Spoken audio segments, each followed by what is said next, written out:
Sion, ni ma'n Cwmann, canolfan y pentre, beth sy'n digwydd penwythnos hyn? Fel chi'n gweld, mae British Championship Enduro wedi dod i Cwmann. So, mae fe dream come true i fi, especially wedi tyfu lan ers 4 yn ras o motorbikes.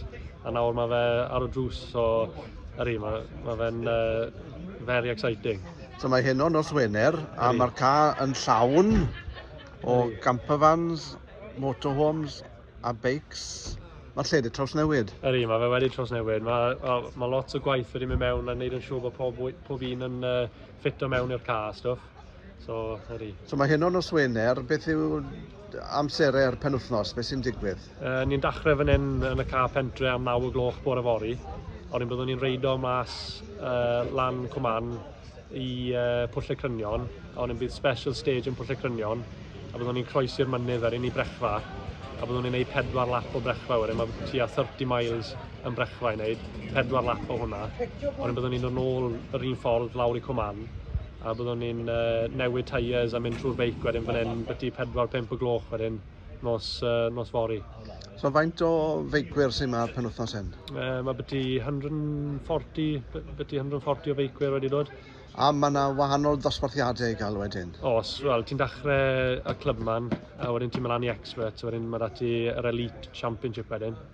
A wyt ti erbyn hyn yn y dosbarth ni? Wedi cyrraedd yr Elite Championship o ro. Wedi ennill yr adrannau hynny yn y gorffennol a gweithio ffordd lan? Bildo lan. Ers pryd wyt ti wedi bod yn beic o pa oedran? O'n i da beic amser o'n i'n 3 mlwydd oed, a wedyn dechreuais i raso am 4. A wedyn wedi bod yn raso wedi bod yn raso bob blwyddyn ers ni. Ac wrth gwrs mae'r gystadlaeth mae wedi dod i Gwmann achos Aled, dy dad, yw cadeirydd clwb dyfed. So mae lot o gwaith wedi mynd mewn a cael popeth yn barod.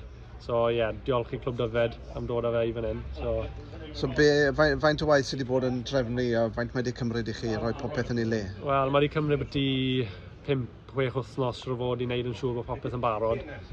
Dechrau gyda wneud yn siŵr bod y tracks achos bod tyfiant yn y goedwig. So wneud yn siŵr a wedyn mynd rownd i cael caniatad i mynd ar tir pobl. So ni'n lwcus rili bod pobl yn dod a helpu. So a lot o gwaith wedi bod yn mewn. So beth mae'n golygu ti bod ti'n gallu cystadlu yn dy ardal dy hunan?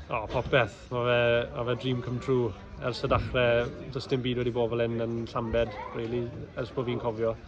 So, mae fe dream come true, really.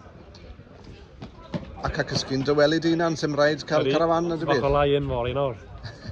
So faint o gloch mae pethau'n dechrau, a os na le i bobl i fynd i weld y peth yn digwydd? Wel, ni'n meddwl dechrau am 9 fan hyn fori. Cadwch llygad mas ar Facebook, felly yn grŵp Llambed. Bydd What 3 Words wedyn i Spectator Points. Bydd hwnna draw uwch ben Llanybydder. So bydd hwnna'n gwrdd fyna.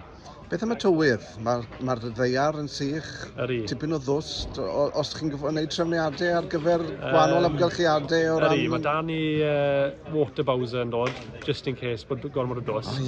So mae wedi bod yn sych am spel, so bydd dwst y ffordd nawr siwr. Ond wedyn fi'n credu bydd glawn o sadwn wedyn, i wneud disil yn interesting. So mae'r tywydd yn effeithio tipyn ar... y gallu ennill mewn ffordd? Mae fe. So, pa tyres sydd ar y beic a stwff o la, so mae lot yn mynd mewn i fe. Wel, Aled, Sion Aled, a dymuniadau da i Aled, dy dad hefyd gyda'r trefniadau, ond wrth gwrs pob lwc i ti fori a gobeithio clywed fydd i'n gwneud amser da, sgiliau da ac yn llwyddo unwaith eto. Pob lwc. Diolch yn fawr iawn.